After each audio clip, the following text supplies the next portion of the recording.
டூம்ஸ்டே கிளாக்னு ஒரு கிளாக் இருக்கு. இதை வச்சு நம்ம டைம்லாம் பார்க்க முடியாது. பட் இதை வச்சு மனிதர்கள் வந்து எப்போ அழிய போறாங்க அப்படிங்கிறத நம்மளால வந்து கணக்கிட முடியும்.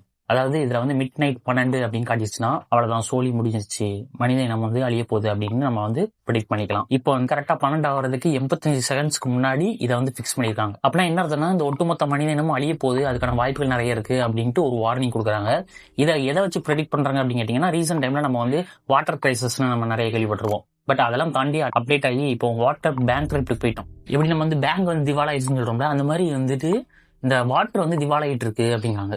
அதே மாதிரி வார், இப்போ உக்ரைன் ரஷ்யா வார் ஆகட்டும், அதே மாதிரி அமெரிக்கா வந்துட்டு எப்படி வந்து ஒரு பிரிட்டிஷ் காலனி ஒவ்வொரு நாடுகளா வந்து கைப்பற்றிட்டு இருந்தாங்களா, அதே மாதிரி வந்துட்டு இப்போ வந்து வெனிஸ்லா, ஈரான், கனடா அப்படின்ட்டு ஒவ்வொரு நாடுகளையும் வந்து கைப்பற்ற ஆரம்பிச்சிட்டாரு. A lot of people in Canada liking becoming our beautiful, cherished 51st state. So இந்த மாதிரி வந்து போர் பதட்டமான சூழ்நிலைகள் வந்து நிலவிட்டு இருக்கு உலகம் முழுக்க.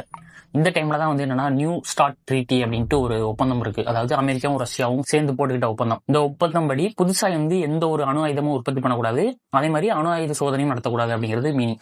பட் இது வந்து எக்ஸ்பைரி ஆகும் போது இதுல வந்து 2 நாடுகளும் சைன் போட மறுக்கிறாங்க. அப்படின்னா என்ன அர்த்தம்னா, இவங்க வந்து மறைமுகமா ஏதோ ஒரு அணு ஆயுதத்தை வந்து உற்பத்தி பண்ணிட்டு இருக்காங்க, அணு ஆயுத சோதனைகள் நடத்திட்டு இருக்காங்க அப்படின்னு அர்த்தம். இப்போ ரஷ்யாவை நம்ம வந்து கேட்டோம்னா அவன் வந்து என்ன சொல்லுவானா, அமெரிக்காவை சொல்லுவான், அமெரிக்கால இருந்து எங்களுக்கு பாதுகாப்பு இல்லை அப்படிங்கிற மாதிரி. இப்போ அமெரிக்கா வந்து ரஷ்யாவை சொல்லுவோம், சைனாட போய் கேட்டீங்கன்னா வந்து இந்தியாவை கையமைப்பான், இந்தியா வந்து பாகிஸ்தானை கையமைக்கும். இந்த மாதிரி வந்து ஒரு தற்காப்புக்காக தங்களுடைய ஆயுதங்களை வந்து பலப்படுத்துறது வந்து எல்லா நாடுகளும் வந்து ஒவ்வொரு பக்கம் வந்து தீவிரமா இறங்கிட்டு இருக்கனால, ஸோ இந்த மாதிரி வேர்ல்டு வார் 3 உருவாகிறதுக்கு இது ஒரு போர் பதட்டமான சூழ்நிலை நிலவுது அப்படிங்கிறதுக்காக வந்து பாத்தீங்கன்னா இதை ஒரு ரீசன் எடுத்துக்குவாங்க. அதே மாதிரி வந்து ஏஐ மூலமா வந்து என்னன்னா ரீசெண்ட் டைம்ல வந்து டீப் சைபர் செக்யூரிட்டி மாதிரியான பிரச்சனைகள் நிறைய வருது. அதே மாதிரி கிளைமேட் கிரைசிஸ், நம்ம மீத்தேன் வாயு அதிகமா வந்து எமிட் பண்ண ஆரம்பிச்சிட்டோம். இது வந்து ரெக்கவரி பண்ண முடியாத அளவுக்கு நம்ம வந்து பொல்யூட் பண்ணிட்டு இருக்கோம் இந்த என்விரான்மெண்டா அப்படிங்கிற மாதிரியான நிறைய ஆஸ்பெக்ட்ஸ், நிறைய ரீசன்ஸை வச்சு கனெக்ட் பண்ணி தான் இந்த கிளாக்கை வந்து ஃபிக்ஸ் பண்ணுவாங்க. இந்த டைம்ல இவ்வளவு செகண்ட்ஸ்ல இருக்கணும் அப்படின்ட்டு.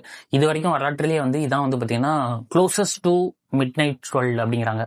மனித இனம் அழிய போறதுக்கான ஒரு வார்னிங் மாதிரி இதை வந்து கொடுக்குறாங்க. இவ்வளவு ஒரு நல்ல எண்ணம் இருந்தா இந்த மாதிரியான ஒரு கிளாக்கை வந்து உருவாக்கி இருப்பாங்க. ஸோ இதை யாரும் உருவாக்கியிருக்காங்க அப்படின்னு பாத்தீங்கன்னா 1945 ஜப்பான் மேல நடந்த ஹிரோஷிமா தாக்குதல் எல்லாருக்கும் தெரியும். அந்த தாக்குதலுக்கு மூல காரணமா இருந்த மேன்ஹட்டன் ப்ராஜெக்ட் இருக்கு பாத்தீங்கன்னா, அந்த சயின்ஸ் தான் சேர்ந்து தான் வந்து கிளாக்கை உருவாக்கியிருக்காங்க.